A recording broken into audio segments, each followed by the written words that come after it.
Now I've just finished a row of the corded Brussels, and I'm going to be switching to another stitch.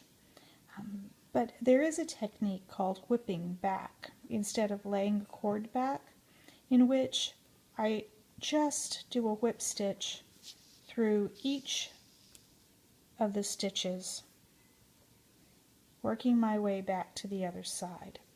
This might be used when you need to make an edge of stitching lay a little better.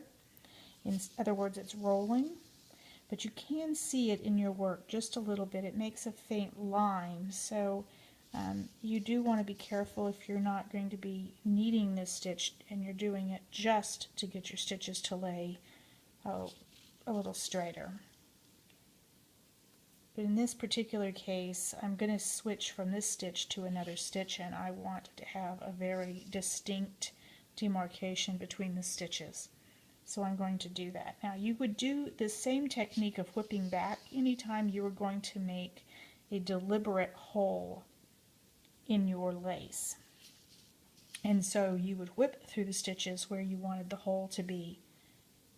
And then in the next row you would skip those stitches, and that would create a hole.